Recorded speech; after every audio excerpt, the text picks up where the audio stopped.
السلام عليكم ورحمة الله وبركاته. الحمد لله نحمده ونصلي على رسوله الكريم أما بعد. আমরা গত পর্বে আলোচনা করেছিলাম তালাকের বিধিবিধান, সেটি ছিল প্রথম পর্ব। আমরা সেটা ধারাবাহিকতা বজায় রেখে দ্বিতীয় পর্ব শুরু করতে যাচ্ছি।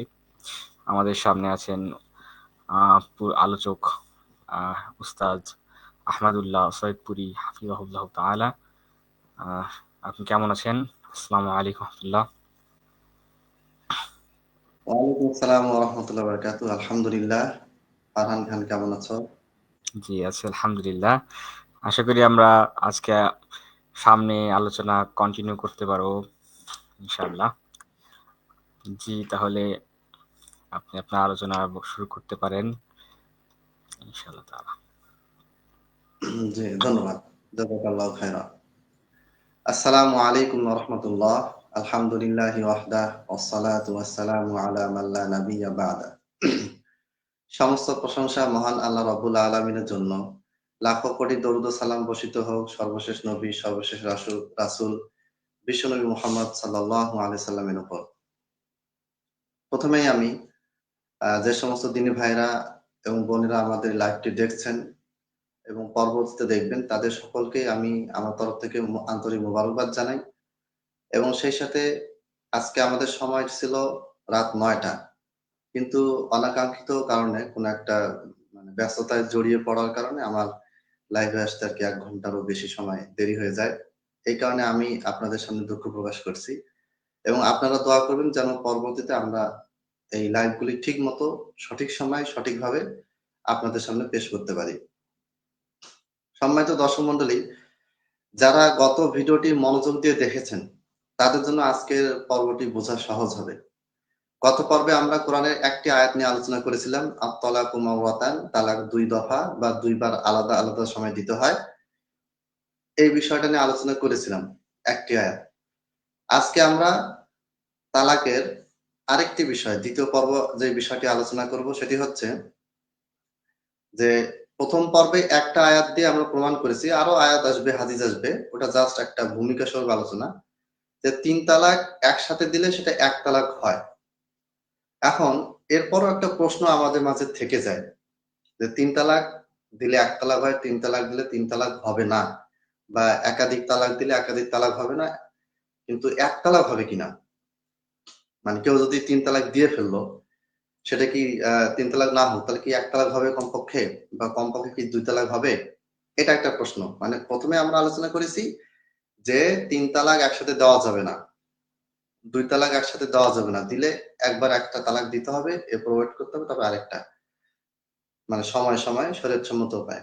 কিন্তু কেউ যদি ৩ তালাক দিয়ে ফেলে ভুল করে, সে ৩ তালাক দিয়ে ফেললো বা একাধিক তালাক দিয়ে ফেললো, তাহলে তার তালাকটা হবে কিনা, এটা পতিত হবে কিনা, এটা নিয়ে আলেমদের মধ্যে মতানৈক্য রয়েছে। এবং যারা হানাফি মাযহাবের বড় বড় আলেম, যারা এটাকে বেদাত বলেছেন, একত্রে ৩ তালাক দেওয়াকে যারা বেদাত বলেছেন, তাদের একটা বড় অংশ এই মত দিয়েছেন যে যদিও এটা বেদাত কিন্তু এটা পতিত হয়ে যাবে। আরো হানাফি মাযহাবের বাইরেও বেশ কিছু আলেম ওলামা তারা বলেছেন যে এটা পতিত হয়ে যাবে। এটা একটা যৌক্তিক জবাব আমরা গত পর্বে দিয়েছিলাম যে এটা আসলে হবে না। কেউ যদি বেদাত করে, বেদাত করার পর সে আমলটা ইবাদত হিসেবে কবুল হবে না। আমরা কয়েকটা যুক্তি সেখানে দেখিয়েছিলাম। মুনাজাতের কথা বলেছি, আরো বেশ কিছু ইবাদতের কথা আমরা আপনাদের সামনে পেশ করেছিলাম। আজকে আমরা সরাসরি আয়াত এবং হাদিসে যাব, যে আসলে কেউ যদি কোনো ভুল পন্থায় কোনো ইবাদত করে, তালাক এটাও কিন্তু একটা শরীয়ত কর্তৃক নির্ধারিত একটা কাজ। এখানে আপনার আমার নিজস্ব কোনো ইচ্ছামতো এই কাজটা করলে হবে না। বিবাহ এটা নবী সাল্লাল্লাহু আলাইহি ওয়াসাল্লামের সুন্নাত, এটাকে ইচ্ছামতো বিবাহ যেমন তেমন করে বিবাহ করলেই কিন্তু বিয়ে হয়ে যায় না। তালাকেরও তেমনি ভাবে শরীয়তের নির্দিষ্ট নীতিমালা আছে। যেহেতু নির্দিষ্ট নীতিমালা আছে, সেহেতু নির্দিষ্ট নীতিমালার বাইরে আপনার আমার নিজস্ব কোনো নীতিমালা, এটা যদি আমরা শরীয়ত দেখানো নির্দিষ্ট নীতিমালার সাথে আপনি আমি যদি আরো কিছু নীতিমালা যোগ করি, তাহলে এটা বাতিল হয়ে যাবে, টোটালি বাতিল হয়ে যাবে। কারণ শরীয়তের মধ্যে কোনো কিছু সংযোজনও করা যায় না, বিয়োজনও করা যায় না। আমাদের আমলগুলির ব্যাপারে, যে কোনো আমল, আকীদার সাথে রিলেটেড হোক, ফরজ, সুন্নত, নফল, মুস্তাহাব, যে কোনো আমল, এগুলি যোগ্য হওয়া না হওয়ার ব্যাপারে সবচেয়ে বড় মূলনীতি কি? সবচেয়ে বড় মূলনীতি মহান আল্লাহ রাব্বুল আলামিন বলেছেন, আউযু বিল্লাহি মিনাশ শাইতানির রাজিম, বিসমিল্লাহির রহমানির রহিম। এটি আছে সূরা মুহাম্মদ 33 নম্বর আয়াতে। সূরা মুহাম্মদে আল্লাহ তাআলা বলেন, ইয়া আইয়ুহাল্লাযীনা আমানু, হে ঈমানদারগণ, আতিউল্লাহ, তোমরা আল্লাহর আনুগত্য করো, ওয়া আতিউর রাসূল, এবং রাসূলের আনুগত্য করো, ওয়ালা তুবতিলু আমালাকুম, আর তোমরা তোমাদের আমলসমূহ বাতিল করো না। তার মানে কি বুঝা গেল? যে এখানে আল্লাহর আনুগত্য করতে হবে, রাসূলের আনুগত্য করতে হবে। যদি আপনি আল্লাহর আনুগত্য বাদ দেন, রাসূলের আনুগত্য বাদ দেন, অথবা যদি আপনি শুধু আল্লাহর আনুগত্য করেন এবং রাসূলের আনুগত্য বাদ দেন, তাহলে আপনার আমলটা বাতিল হয়ে যাবে। বাতিল হয়ে যাবে বলেই আল্লাহ তাআলা সংক্ষেপে বললেন, ওয়ালা তুবতিলু আমালাকুম, আর তোমরা এই যে আল্লাহর আনুগত্য এবং রাসূলের আনুগত্য, এই দুই আনুগত্যের দুইটাকে যদি বাদ দাও, অথবা কোন একটা আনুগত্য যদি বাদ দাও, তাহলে তোমাদের আমলটা বাতিল হয়ে যাবে।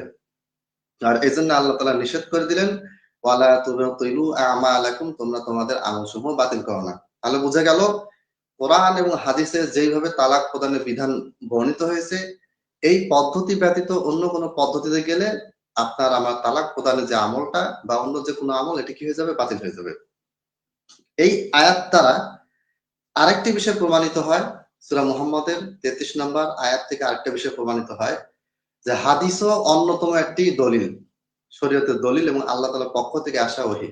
তার কারণটা হচ্ছে, এখানে বলা হয়েছে আতিউল্লাহ, তোমরা আল্লাহর আনুগত্য করো। এরপর আল্লাহ তাআলা বলেছেন আতিউর রাসূল, তোমরা রাসূলেরও আনুগত্য করো। মানে কোরআনের আনুগত্য করো, আবার রাসূলের দেওয়া বাণী, বক্তব্য, কর্মকাণ্ড, চালচলন, আদব আখলাক, এগুলিকেও তোমাদের আনুগত্য করতে হবে, মেনে চলতে হবে। এক্ষণে কেউ যদি শুধু বলে যে আমি কোরআন মানি, হাদিস মানি না, যেটা মুনকিনে হাদিস হাদিস অস্বীকারীরা বলে, এবং যারা নিজেদেরকে আহলে কোরআন বলে, তাদের ওই কুফরি আকীদা খণ্ডন হচ্ছে এই আয়াত দ্বারা। ইনশাআল্লাহ আমরা এটা নিয়ে পরবর্তীতে আলোচনা করব। তাহলে তালাক প্রদানের বিধিবিধান যদি কোরআন এবং হাদিসের বিপক্ষে যায়, তাহলে সেই সিস্টেমটা যেটা আমরা ফলো করি কিন্তু কোরআনে নেই, হাদিসে নেই, সেই সিস্টেম, সেই তরিকা, সেই পদ্ধতি, সেই মাযহাব, সেই মত, সেই আকীদা, সেই আমল কি হয়ে যাবে? বাতিল হয়ে যাবে। সরাসরি ওয়ালা তুবতিলু আমালাকুম, এখানে সরাসরি আমল বাতিল হওয়ার কথা বলা আছে। এটি আছে সূরা মুহাম্মদ 33 নম্বর আয়াত। এরপরে ইমাম মুসলিম রাহিমাহুল্লাহ, যিনি 261 হিজরিতে মারা গেছেন, ইমাম বুখারী রাহিমাহুল্লাহ মারা গেছেন 256 হিজরিতে, আর ইমাম মুসলিম রাহিমাহুল্লাহ মারা গেছেন 261 হিজরিতে। ইমাম মুসলিম রাহিমাহুল্লাহর একাধিক কিতাব আছে, আলেম ওলামারা জানেন, তবে তার সবচেয়ে বেশি বিখ্যাত গ্রন্থ হচ্ছে সহিহ মুসলিম, যেটি বুখারীর পরেই, শুদ্ধতার দিক থেকে বুখারীর পরে যার স্থান। ইমাম মুসলিম রাহিমাহুল্লাহ একটি হাদিস বর্ণনা করেছেন। হাদিসটি লম্বা হাদিস। এখানে আয়েশা রাদিয়াল্লাহু তাআলা আনহা থেকে বর্ণিত। তিনি বলেছেন যে, মান আমিলা আমালানা লাইসা আলাইহি আমরুনা ফাহুয়া রাদ্দুন। আল্লাহর নবী সাল্লাল্লাহু আলাইহি ওয়াসাল্লাম বলেছেন, মান আমিলা আমালান, কেউ যদি কোনো আমল করে, এখানে ইবাদত শরীয়তের মধ্যেকার আমলের কথা বলা হচ্ছে, লাইসা আলাইহি আমরুনা, যেই ব্যাপারে আমাদের কোনো আদেশ নেই, অর্থাৎ শরীয়ত কর্তৃক কোনো দিক নির্দেশনা নেই, ফাহুয়া রাদ্দুন, সেটি বাতিল। এখানে দুনিয়াবি কাজ, আপনি কেমন মোবাইল কিনবেন, কেমন গাড়ি চালাবেন, কেমন পোশাক পরবেন, কোন কালারের পোশাকের নির্দেশনা আছে, কিন্তু বাহ্যিকভাবে যেগুলি আমরা ব্যবহার করি মুআমালাত, দুনিয়াবি কাজ, সেটার ব্যাপারে এখানে বলা হয়নি। এখানে বলা হয়েছে, ইবনে হাজার আসকালানির ফাতুল বারী সহ একাধিক গ্রন্থে বলা হয়েছে যে, এর মানে হচ্ছে আমাদের শরীয়ত যেটাকে নির্দিষ্ট করেনি, আমাদের শরীয়ত যে ইবাদতের ব্যাপারে কোনো দিক নির্দেশনা দেয়নি, সেটা কি হয়ে যাবে? বাতিল হয়ে যাবে। তো 3 তালাক একত্রে দিলে যে 3 তালাক হয়ে যায়, এই মর্মে শরীয়তের কোনো আদেশ নিষেধ কোনো কিছু নেই। যেহেতু শরীয়তের ব্যাপারে কিছু নেই, আর এটা যেহেতু ইবাদত, আল্লাহ তাআলা দেখানো একটা তরিকা, সেহেতু এই ব্যাপারে কোনো কিছুই আমাদের তরফ থেকে সংযোজন করে এখানে যুক্ত করা যাবে না, কারণ শরীয়ত এখানে নির্দিষ্ট দিকমালা দিয়েছে, নীতিমালা দিয়েছে। এরপরে এটা সহিহ মুসলিম হাদিস নাম্বার 1718। হাদিস নাম্বার কম বেশি হতে পারে, কারণ ইসলামিক ফাউন্ডেশনের অনুবাদ বাংলাতে আচ্ছা, যেগুলি আছে। আন্তর্জাতিক নাম্বার 1718 দেখিয়ে দিয়েছি, আর হাদিস একাডেমি 4385। আন্তর্জাতিক নাম্বার বলতে, আন্তর্জাতিক নাম্বার এটা শামেলার নাম্বার, এবং এটা ফুয়াদ আব্দুল বাকির তাহকিক করা। দারুস। জি। কারণ আন্তর্জাতিক মানের একাধিক প্রকাশনীর গ্রন্থ আছে যেগুলি সবগুলি আন্তর্জাতিক মানের মানের মান হিসেবে ডক্টর গ্রহণযোগ্যতা ফুয়াদ পেয়েছে। আব্দুল বাকি রহমতুল্লাহ আলাইহি হ্যাঁ, আর কি। আন্তর্জাতিক মানের প্লাস ফুয়াদ আব্দুল বাকিরটা বললে এটা বোঝা সহজ হবে। তবে ফুয়াদ আব্দুল বাকি রাহিমাহুল্লাহ তার এটা এত বেশি গ্রহণযোগ্যতা পেয়েছে যে আন্তর্জাতিক বললেই মানুষ ওই ফুয়াদ জি, আব্দুল জি। বাকিটাই বুঝবে। যেমন ইমাম বাইহাকির একটা কিতাব আছে as-সুনানুল কুবরা। তো ইমাম বাইহাকির আরো অনেক কিতাব আছে, কিন্তু বাইহাকি বললেই মানুষ বোঝে না যে as-সুনানুল কুবরার কথা বলা হচ্ছে। মুহাদ্দিসদের জি, মধ্যে জি। এটা প্রসিদ্ধ হয়। আচ্ছা, তাহলে এটা হাদিস 1708 নম্বর হাদিস। দর্শক মণ্ডলী আপনারা স্ক্রিনে তাকাবেন, ইনশাআল্লাহ হাদিসটা পড়তে পারবেন। এখন শাইখুল ইসলাম ইবনে তাইমিয়া রাহিমাহুল্লাহ, যিনি 778 হিজরিতে মারা গেছেন, যিনি হাফেজ ইবনে কাসিরের ওস্তাদ ছিলেন, যিনি হাফেজ জাহাবির ওস্তাদ ছিলেন, হাফেজ ইবনুল কাইয়িমের ওস্তাদ ছিলেন, হাফেজ মিজজি রাহিমাহুমুল্লাহ আজমাইন ইনাদের ওস্তাদ ছিলেন। শাইখুল ইসলাম ইবনে তাইমিয়া রাহিমাহুল্লাহ তিনি একটা কথা বলছেন, যেটা মাজমু ফতোয়া 33 খণ্ড 101 পৃষ্ঠা। তিনি বলেছেন, ওয়াত তালাকুল মুহাররামু, আর হারাম তালাক, লাইসা আলাইহি আমরুল্লাহ, যেই ব্যাপারে আল্লাহর কোনো আদেশ নিষেধ দিক নির্দেশনা নেই, লাইসা আলাইহি আমরুল্লাহি ওয়া রাসূলিহি, এবং তার রাসূলেরও কোনো দিক নির্দেশনা নেই, ফাহুয়া রাদ্দুন ফাহুয়া মারদুদুন, সেটা হচ্ছে বাতিল, সেটা হচ্ছে ফেলে দেওয়ার যোগ্য, সেটাকে কি করতে হবে? ফেলে দিতে হবে। বাতিল, একেবারে অগ্রহণযোগ্য। তাহলে শাইখুল ইসলাম ইবনে তাইমিয়া রাহিমাহুল্লাহ যে কথাটি বলেছেন, এটা তার নিজস্ব কথা না, এই ব্যাপারে সহিহ মুসলিম একটা হাদিস আছে। তার আগে আবার সূরা মুহাম্মদের 33 নম্বর আয়াত থেকে আমরা একটা আয়াত পেশ করলাম। সুতরাং শাইখুল ইসলাম ইবনে তাইমিয়া রাহিমাহুল্লাহ বিরোধী যারা আছেন, তাদের অন্তত এই কথায় কোনো বিরোধিতা করা উচিত নয়। এটা হচ্ছে মাজমু ফতোয়া তাহকিক ইবনে কাসিম 33 খণ্ড 101 পৃষ্ঠা। সম্মানিত দর্শক মণ্ডলী, এরপরে স্ক্রিনেও দেখিয়ে দিয়েছে। জি আপনারা স্ক্রিনে দেখবেন, এখানে জি।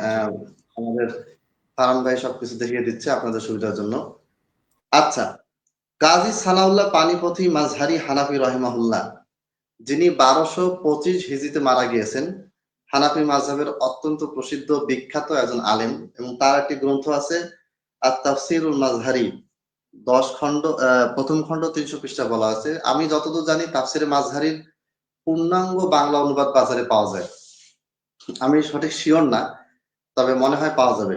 এইখানে তাফসিরে মাযহারিতে বলা হয়েছে, আল্লামা কাজী পানিপথী হানাফি রাহিমাহুল্লাহ তিনি বলেছেন, ফাকানাল কিয়াসু আল্লা ইয়াকুনা তালাকাতাইনিল মুজতামিআতাইনি মু'তাবারাতান শারআন, ওয়া ইযা লাম ইয়াকুনিত তালাকাতাইনি মু'তাবারাতান লাম ইয়াকুনিস সালাসু মুজতামিআতান মু'তাবারাতান বিত-তারিকিল আউলা লিউজুদিহিমা ফিহা মা জিয়াদা। আচ্ছা, এখানে উনি এটাই বুঝিয়েছেন যে একসাথে 3 তালাক দিলে সেই তালাকটা আসলে পতিতই হয় না। মানে আমরা যে মনে করতেছি যে 3 তালাক দিলে সেটা তো গ্রহণযোগ্য হবে না, কিন্তু কেউ যদি দিয়ে ফেলে তাহলে হয়ে যাবে। কিন্তু আল্লামা কাজী পানিপথী রহিমাহুল্লাহ বলছেন যে না, এটা আসলে 3 তালাক হবে না। এরপরে আমি খুব সংক্ষেপে বলে যাচ্ছি, কারণ লাইভ বেশি লম্বা যেন না হয়। এরপরে আরেকজন হানাফি আলেম তিনি বলছেন, শাইখ মোহাম্মদ আবু জাহরা হানাফি রাহিমাহুল্লাহ, তিনি যে আয়াতটা আত-তালাকু মাররাতান, যে আয়াত সম্পর্কে আমরা পূর্বের লাইভে বিস্তারিত আলোচনা করেছি, তিনি এই আয়াতের ব্যাখ্যায় বলেছেন, যেটা আল আহওয়ালুশ শাখসিয়্যা নামক একটি গ্রন্থে আছে, পৃষ্ঠা 303 থেকে 304। এটা নেটে বইটা পিডিএফ পাওয়া যায়, যে আন্না তালাকা আন্না তালাকাতি সালাসা সালাস লা তাকাউ দাফআতান ওয়াহিদাতান বাল তাকাউ আলা দাফআতিন, ফাত-তালাকুল মুqতারিনু বিল আদাদি লাফযান আও ইশারাতান ইয়ানবাগি বিমুক্তাদা নাসসিল আয়াতি আল্লা ইয়াকাউ ইল্লা ওয়াহিদাতান লিআন্নাহু দাফআতুন ওয়াহিদা। একই কথা বলেছেন যে লা তাকাউ দাফআতান ওয়াহিদা, 3 তালাক কখনোই একভাবে পতিত হয় না, বাল তাকাউ আলা দাফআতিন, বরং এটা একাধিক সময়ে দফায় দফায় এটা পতিত হয়, মানে ভিন্ন ভিন্ন সময় দিতে হয়, তারপর এটা পতিত হবে। ফাত-তালাকুল মুqতারিনু বিল আদাদি লাফযান আও ইশারাতান ইয়ানবাগি বিমুক্তাদা নাসিল আয়াতি আল্লা ইয়াকাউ ইল্লা ওয়াহিদা। সুতরাং সংযুক্ত তালাক, ফাত-তালাকুল মুqতারিন, সংযুক্ত তালাক মানে হচ্ছে একাধিক তালাক। এক বাক্যে কিভাবে 3 তালাক দেয়, অথবা একই বৈঠকে 3 বার কিভাবে তালাক দেয়, এটার শব্দ এবং বাক্যগুলি আমরা গত পর্বে আলোচনা করেছি। তাহলে তলাকুল মুখতারিনু সংযুক্ত তালাক বা একত্রে দেওয়া একাধিক তালাক বিল আদাদি সংখ্যার দিক থেকে লাফজান ও ইশারাতান শব্দ উচ্চারণের মাধ্যমে হোক অথবা ইশারার মাধ্যমে হোক ইয়ানবাগি বিমুক্তাদা নাসিল আয়াতি আল্লাহ ইয়াকাউ ইল্লা ওয়াহিদা লিআন্নাহু দাফআতুন ওয়াহিদা। এই আয়াতের যে চাহিদা, আয়াতের যে দাবি, এই আয়াতের যে ব্যাখ্যা, এই আয়াতের যে মর্ম, এই আয়াতের যে বিধান, আত-তালাকু মাররাতান, এই আয়াতের যে দাবি, সেই দাবি অনুসারে এই একাধিক সংযুক্ত তালাক সেটা শাব্দিকভাবে উচ্চারণ করে আপনি দেন না কেন, ইশারা করেই দেন না কেন, এই তালাকটা কি হবে? একটা তালাক গণ্য হবে, একাধিক তালাক বা ৩ তালাক হিসেবে এটা গণ্য হবে না। লিআন্নাহু দাফআতুন ওয়াহিদা, কেন সেটা একবারই প্রদান করা হয়েছে। তাহলে বোঝা গেল যে কেউ যদি বলে যে ৩ তালাক দেওয়া বেদাত বা একাধিক তালাক একত্রে দেওয়া বেদাত, কিন্তু কেউ যদি দিয়ে ফেলে, ভুল করে যদি ৩ তালাক দিয়ে ফেলে, তাহলে ৩ তালাকই পতিত হবে।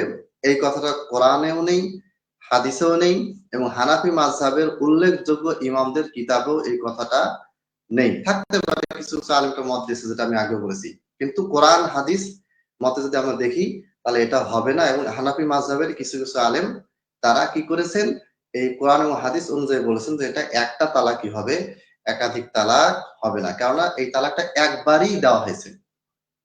সম্মানিত উপস্থিতি, আশা করছি আমরা বিষয়টি বুঝাতে পেরেছি। তাহলে প্রথম পর্বে আমরা যেটা আলোচনা করেছি ৩ তালাক দেওয়া যাবে না। দ্বিতীয় পর্বে যেটা প্রশ্ন উত্তর সেটা হচ্ছে যে ৩ তালাক যদি দিয়ে ফেলে তাহলে কয় তালাক হবে? এক্ষেত্রে একটা তালাকই হবে। শরীয়ত সম্মত উপায়ে যে কেউ যদি তালাক দিয়ে ফেলে, সেটা মানে বলার সময় যদি সে যদি বেশিও বলে ফেলে, তাহলে সেটা এক তালাকই গণ্য হবে, অসংখ্য তালাক হবে না। এখন এই মাররাতাইন, আত-তালাকু মাররাতাইন, এই যে শব্দটা আছে, এই শব্দটা নিয়ে বেশ কিছু কনফিউশন আছে, যেটা আমরা একসময় আলোচনা করব, এবং গত পর্বে কয়েকটা বিষয় আমরা দিয়েছি। এখন আরেকটা বিষয় আমি আপনাদের সামনে এখন পেশ করবো, সেটা হচ্ছে কোরআনে আরেকটি আয়াত আছে। গত পর্বে একটা আয়াত বলেছি, আজকে আরেকটি আয়াত বলবো। এই আয়াতটা হচ্ছে যে আল্লাহ তাআলা বলেছেন সূরা আহজাব, সূরা তালাক ৬৫ নম্বর সূরা, আর আয়াত হচ্ছে ১ নম্বর। প্রথম আয়াত সূরা তালাক নামে একটা সূরা আছে, এটা ২৮ পারায় আছে। যারা হাফেজ নুরানি হিফজ পড়েন তারা বলতে পারবেন কত পৃষ্ঠায় আছে। এইটা সূরা তালাক ১৬ পৃষ্ঠা সম্ভবত। সৌদি কোরআনগুলি আর বাংলাদেশের কোরআনের সাথে একটু লাইন কম বেশি থাকে। আল্লাহ তাআলা বলেছেন ইয়া আইয়ুহান নাবী, হে নবী, মানে মুহাম্মদ সাল্লাল্লাহু আলাইহি সাল্লামকে তিনি উদ্দেশ্য করে বলছেন, ইযা তাল্লাকতুমুন নিসা, যখন তোমরা তোমাদের মহিলাদেরকে কি করো? তালাক প্রদান করো। ফাতাল্লিকুহুন্না লিইদ্দাতিহিন্না, তাহলে তাদের নির্দিষ্ট সময় তাদেরকে তালাক দাও। নির্দিষ্ট সময় বলতে কি, ওই যে কিছু শর্ত কথা বলছিলাম, হাইজ অবস্থা দেওয়া যাবে না, এরপরে ওই পবিত্র হওয়ার পরে, সহবাস করার পূর্বে, এই যে বিধিবিধানগুলি আছে, এই সবগুলি এখানে বোঝানো হয়েছে। এবং এই আয়াতের তাফসির, যেহেতু হাদিস হচ্ছে আয়াতের তাফসির, যখন কোনো আয়াত আসবে তখন সেই আয়াতের ব্যাখ্যা বিশ্লেষণ আমাদেরকে নিতে হবে অন্যান্য আয়াত থেকে, আল্লাহ তাআলা ওই আয়াতের ব্যাখ্যা অন্যান্য জায়গায় কিছু বলেছেন কিনা।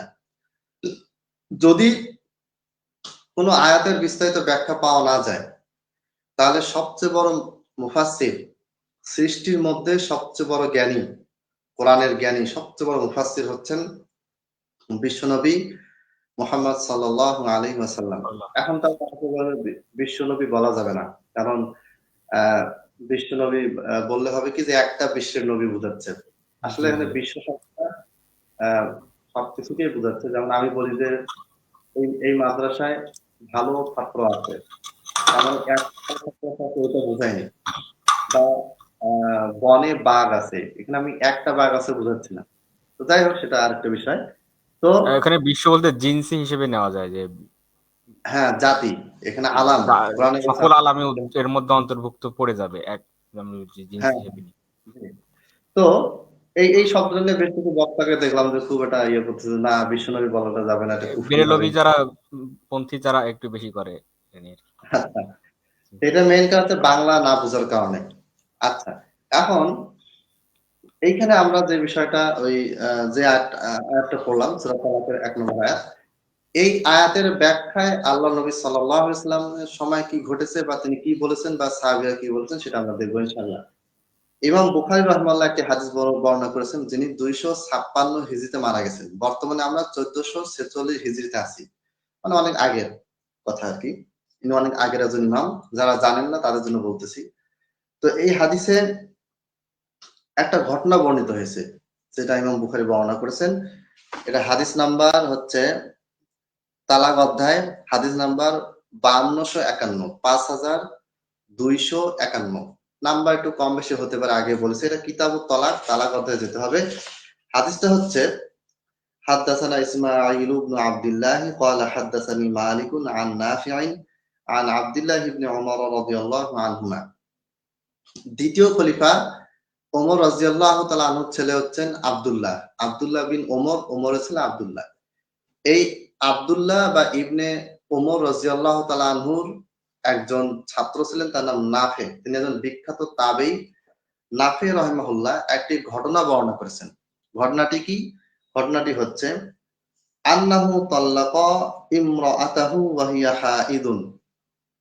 ওমর রাদিয়াল্লাহু তাআলা আনহুর ছেলে আব্দুল্লাহ বিন ওমর, মানে ওমরের ছেলে আব্দুল্লাহ, তিনি কি করেছেন? আন্নাহু, তিনি তাল্লাকা ইমরাআতাহু, তার স্ত্রীকে তালাক দিয়েছেন। এমন অবস্থায় ওয়াহিয়া হাইদুন, যে অবস্থায় তার স্ত্রী কি অবস্থায় ছিল? তালাক হাইজ প্রাপ্ত মাসিক অবস্থায় ছিল। আর এই ঘটনাটা কখন ঘটেছিল? আলা আহদি রাসূলিল্লাহি সাল্লাল্লাহু আলাইহি ওয়াসাল্লাম, আল্লাহর নবী সাল্লাল্লাহু আলাইহি সাল্লামের জামানায়। তখনও আল্লাহর নবী সাল্লাল্লাহু আলাইহি সাল্লাম এই দুনিয়ার বুকে বিদ্যমান ছিলেন, জীবিত ছিলেন। তাহলে বোঝা যাচ্ছে ঘটনাটা নবী সাল্লাল্লাহু আলাইহি ওয়াসাল্লামের যুগে, এবং এটা মারফু হাদিসের পর্যায়ে, হুকমান মারফু, মানে নবী সাল্লাল্লাহু আলাইহি ওয়াসাল্লাম যা বলবেন, যা করবেন সেটা হচ্ছে মারফু, সেটা এখানে এই হাদিসে বর্ণিত হয়েছে। এখন ওমর রাদিয়াল্লাহু তাআলা আনহু দেখলেন যে তার ছেলে আব্দুল্লাহ তার বৌমাকে বা পুত্রবধূকে হায়েজ অবস্থায় তালাক দিয়ে ফেলেছে। এখন এইটার বিধান কি? এটার কি হবে? এই জিনিসটা জানার জন্য ওমর রাদিয়াল্লাহু তাআলা আনহু কি করলেন? ফাসাআল উমর ইবনুল খাত্তাবি রাসূলুল্লাহ সাল্লাল্লাহু আলাইহি ওয়াসাল্লাম আন যালিকা। এই সম্পর্কে ওমর বিন খাত্তাব রাদিয়াল্লাহু তাআলা আনহু আল্লাহর রাসূল সাল্লাল্লাহু আলাইহি ওয়াসাল্লাম, সর্বশেষ নবী এবং সর্বশেষ রাসূল বিশ্বনবী মুহাম্মদ সাল্লাল্লাহু আলাইহি ওয়াসাল্লামের কাছে ওমর বিন খাত্তাব এই মাসলাটা জিজ্ঞাসা করলেন যে আমার ছেলে তার স্ত্রীকে, আমার পুত্রবধূকে হায়েজ অবস্থায় তালাক দিয়ে ফেলেছে। এখন এটার কি বিধান হতে পারে? ফাকাল রাসূলুল্লাহ সাল্লাল্লাহু আলাইহি ওয়াসাল্লাম বললেন, রাসূল সাল্লাল্লাহু আলাইহি ওয়াসাল্লাম বললেন, মুরহু, তাকে আদেশ দাও, ফালইউরাজিহা, সে যেন তাকে ফিরিয়ে নেয়। এখানে ফিরিয়ে নেওয়া বলতে তালাক হয়ে যাওয়ার পরে তালাকপ্রাপ্ত স্ত্রীকে ফেরত নেওয়ার কথা বলা হয় নাই। মানে আব্দুল্লাহ বিন ওমর যেন মনে না করে যে তার তালাকটা হয়ে গেছে, তালাক হয়নি, সে যেন স্ত্রীকে রেখে দেয়। এখানে সে যেন তাকে ফিরিয়ে নেয়। এখান থেকে আবার একদল দলিল নিয়েছে যে হায়েজ অবস্থায় তালাক দিলে তালাক হবে। যদি তালাক হতো, না হতো, তাহলে নবী সাল্লাল্লাহু আলাইহি ওয়াসাল্লাম ফেরানোর কথা বলতেন না। এটারও আলোচনা আমরা সামনে আলোচনা করবো ইনশাআল্লাহ। এরপরে আল্লাহ নবী সাল্লাল্লাহু আলাইহি ওয়াসাল্লাম বললেন, সুম্মা লিয়ুমসিকহা, অতঃপর সে যেন তার স্ত্রীকে রেখে দেয়, হাত্তা তাতহুরা, পবিত্র হওয়া পর্যন্ত। অর্থাৎ এই যে হায়েজ অবস্থায় তালাক দিয়ে ফেললো, এখন সে স্ত্রীকে কাছে রেখে দিবে এবং তার স্ত্রীর পবিত্র হওয়া পর্যন্ত আব্দুল্লাহ বিন ওমর যেন অপেক্ষা করে। সুম্মা তাহিদ, এরপরে পরের মাসে যখন হায়েজ অবস্থায় আসবে, কে আসবে? পুত্রবধূ, তার স্ত্রী। সুম্মা তাতহরা, এর পরে যখন পবিত্র হবে, অর্থাৎ ধরেন জানুয়ারির 1 তারিখে হায়েজ অবস্থায় আব্দুল্লাহ বিন ওমর তার স্ত্রীকে তালাক দিয়ে ফেললো হায়েজ অবস্থায়। এখন নবী সাল্লাল্লাহু আলাইহি ওয়াসাল্লাম যেটা বললেন এই হাদিসে, সেটা মানে হচ্ছে যে সে তার স্ত্রীকে কাছে রেখে দিবে। ফেব্রুয়ারি মাসে আবার যখন হায়েজ হবে, অর্থাৎ প্রথম হায়েজ অবস্থায় তালাক দিল, এরপরে হায়েজ শেষ হওয়ার পরে জানুয়ারি মাসে যখন পবিত্র হলো, এরপরে ফেব্রুয়ারি মাসে আবার যখন হায়েজ হবে, হায়েজ হওয়ার পরে আবার যখন পবিত্র হবে, তারপর কি করতে হবে? এরপরে আমার সামনে হাদিসে দেখবো, সুম্মা ইনশা আমসাকা বাদু ওয়া ইনশা তাল্লাকা ক্বাবলা আন ইয়ামাসসা। জানুয়ারিতে হায়েজ অবস্থায় তালাক দিল, জানুয়ারি মাসে পবিত্র হলো, ফেব্রুয়ারিতে হায়েজ হলো, হওয়ার পরে ফেব্রুয়ারিতে আবার যখন সে পবিত্র হলো, তখন ফেব্রুয়ারি মাসে পবিত্র হওয়ার পরে, হায়েজ শেষ হওয়ার পরে, পবিত্র হওয়ার পরে, কবলা আইয়ামাসা, তার স্ত্রীকে স্পর্শ করার পূর্বে, সহবাস করার পূর্বে যদি সে চায় তাহলে তাকে তালাক দিতে পারে, অথবা সে তাকে রেখে দিতে পারে। তাহলে বোঝা গেল যে এখানে পবিত্র অবস্থায় তালাক দিতে হবে, যেটা আমরা আগে আলোচনা করেছি, কিন্তু হাদিস দেনি, এটা একটা তার অন্যতম দলিল। এরপরে সেই হাদিসে শেষে আল্লাহ নবী সাল্লাল্লাহু আলাইহি ওয়াসাল্লাম বলেন, ফাতিলকাল ইদ্দাতুল্লাতি আমারাল্লাহু আন তুতাল্লাকা লাহান নিসা। আর এইভাবে কি করতে হবে? তালাক প্রদান করতে হবে স্ত্রীকে। আর এটা হচ্ছে আল্লাহ তাআলার আদেশ। আর এটা হচ্ছে ইদ্দত বা নির্ধারিত সময়। তাহলে এখানে আমরা যে জিনিসটা দেখতে পেলাম যে পবিত্র অবস্থায় একটা তালাকই দিতে হবে। যদি এই একসাথে একাধিক তালাকের বিষয় হতো, যদি জায়েজ হতো, মানে কেউ যদি রাগের মাথায় হোক বা যে কারণে হোক একাধিক তালাক দিয়ে ফেললো, যদি সেটা বিশ্বাসও করে যে ৩ তালাক দিলে ১ তালাক হয়, এটা ভুল করে দেওয়াটা ভুল বেদাত, এটা মনে করে যে সে তালাক দিয়েও ফেলে, আর দেওয়ার পরে সে যদি মনে করে হ্যাঁ আমি দিয়ে ফেললাম তার মানে ৩ তালাক হয়ে গেছে, এটা যদি মনেও করে তাহলেও সেটা ১ তালাকই গণ্য হবে। কেননা এই হাদিসে একটা তালাকের কথাই বলা আছে এবং সেটা পবিত্র অবস্থায়। এই হাদিসটা থেকে হায়েজ অবস্থায় তালাক দেওয়ার পক্ষে অনেকে দলিল নিয়েছে, অনেকে বিপক্ষে দলিল নিয়েছে, এগুলো সামনে আলোচনা আসবে। এবং হায়েজ অবস্থায় তালাক প্রদান, সেটা আমাদের অন্য একটা এপিসোড বা অন্য একটা শিরোনামে পরবর্তীতে আমরা আলোচনা আসবো ইনশাল্লাহ। আচ্ছা, এইখানে এই পুরো হাদিসটাতে অনেকগুলি মাসালা বর্ণিত হলো। একটা হচ্ছে হায়েজ অবস্থায় তালাক দিলে তালাকটা গ্রহণযোগ্য হবে না। ২ নাম্বার, হায়েজ অবস্থায় যদি তালাক দিয়ে ফেলে তাহলে যেই মাসে দিয়েছে ওই মাসে সে আর কোনো তালাক দিবে না। অর্থাৎ জানুয়ারি ১ তারিখে হায়েজ অবস্থায় তালাক দিল, পবিত্র হলো, হওয়ার সাথে সাথে জানুয়ারি মাসে সে আর তালাক দিতে পারবে না। ওটা তালাক হয়নি, তালাকও দিতে পারবে না। ওই মাসটা যাবে, তারপরে মাসে হায়েজ হবে, তারপরে পবিত্র হবে। পবিত্র হওয়ার পরে শারীরিক সম্পর্ক ব্যতীত সে তাকে কি করবে? তালাক দিবে, এবং সেটা হবে একটা তালাক। এরপরে এই বিষয়ে আরো অনেক কথাবার্তা আছে, অনেকগুলি দলিল আছে যেগুলি আমরা সামনে আলোচনা করতে পারবো না, কারণ সবগুলি দলিল নিয়ে আলোচনা করতে গেলে লাইভ অনেক লম্বা হয়ে যাবে। আমি সর্বশেষ যেটা আবেদন আপনাদের সামনে করতে চাই সেটা হচ্ছে যে ধৈর্য সহকারে সংসার করার জন্য সচেষ্ট থাকবেন। তাড়াহুড়া করে বদমেজাজি, রাগান্বিত হয়ে, কারো কথায় প্রভাবিত হয়ে কখনো এই কাজ করা যাবে না। আপনি তাড়াহুড়া করে যখনই ভুল কাজ করবেন তখনই আপনার দ্বারা ভুল কাজ, এবং ভুল কাজ সংঘটিত হওয়ার কারণে কি হবে? প্রতিটা সেকেন্ডে, প্রতিটা মুহূর্তে আপনার মাধ্যমে এই ধরনের এমন কিছু ঘটনা ঘটবে, পরবর্তীতে আপনাকে কি করতে হবে? হিল্লা বিয়েতে যেতে হবে, অথবা আপনাকে কি করতে হবে? আপনার স্ত্রী সন্তানকে ছেড়ে দিয়ে, আপনি ছেড়ে দিয়েছেন কিন্তু আসলে তারা তালাকপ্রাপ্ত হয়নি, আপনার স্ত্রী তালাকপ্রাপ্ত হয়নি, কিন্তু আপনি মনে করতেছেন যে আমি রাগের মাথায় তালাক দিয়ে দিয়েছি, তালাক হয়ে গেছে, ইমাম সাহেব ফতোয়া দিল যে তালাক হয়ে গেছে। এখন আপনি করলেন কি? তাকে ছেড়ে দিলেন আজীবনের জন্য, অথচ সে আপনার স্ত্রী হিসেবেই আছে। এই বিষয়গুলি খেয়াল রাখবেন। ইনশাআল্লাহ আমরা সামনের পর্বতে বাকি বিষয়গুলি আলোচনা করব, এবং আজকে যে পর্বটা আমরা আলোচনা করলাম এই পর্ব সম্পর্কে আরো কিছু বক্তব্য আমাদের নেক্সটে আসবে। তারপরে আমরা দ্বিতীয় পর্বে অন্য একটা বিষয় নিয়ে আলোচনা করব, সেটাও ৩ তালাক প্রসঙ্গেই। এবং এরপর আস্তে আস্তে আমরা মারফু হাদিস, মাওকুফ হাদিস এগুলি আপনাদের সামনে পেশ করব। রাত অনেক গভীর হয়ে গেছে, আমি এখানে শেষ করছি। ওয়া আখিরু দাওয়ানা আনিল হামদুলিল্লাহি রাব্বিল আলামিন। আসসালামু আলাইকুম ওয়া রাহমাতুল্লাহ। আচ্ছা, তাহলে আজকে এই পর্যন্ত শেষ হচ্ছে। আমরা ইনশাআল্লাহ পরবর্তীতে ৩য় পর্ব শুরু করব। দর্শকবৃন্দ, আপনারা আমাদের সাথেই থাকবেন। সত্যের আওয়াজ পেজটা সাথে থাকবেন, ফলো করবেন, ইনশাআল্লাহ শেয়ার করবেন যদি আপনাদের উপকারে আসে। তাহলে আজকে আমরা কারো প্রশ্ন থাকলে ইয়াতে ওই কমেন্টে হ্যাঁ, হোক, মেসেজে হোক কারো পাঠানোর কোনো জন্য। প্রশ্ন থাকলে আমাদের এখানে কমেন্ট বক্সে জানিয়ে দেবেন। ইনশাআল্লাহ আমরা এই ভিডিওর মধ্যে যদি কোনো প্রশ্ন থাকে, কোনো কিছু বুঝতে বা কোনো দালিল যদি আপনাদের প্রয়োজন হয় মূল কিতাব থেকে, বা এই ধরনের যে কোনো প্রয়োজন হলে আমাদেরকে জানাবেন, অথবা ইনশাআল্লাহ কেউ আমরা যদি সাহায্য। সন্ধান করতে চায় বা আমাদের বক্তব্যে ভুল হয়েছে এটা মনে করে কেউ যে কোনো দলিল যে খণ্ডন করতে চায়, সেটাও অবশ্যই স্বাগতম জানাবো আমরা। তারা যেন দলিলটা দেয়, কোনো অসুবিধা নেই। আচ্ছা, চলো। তাহলে আজকে আমরা এখানেই শেষ করছি।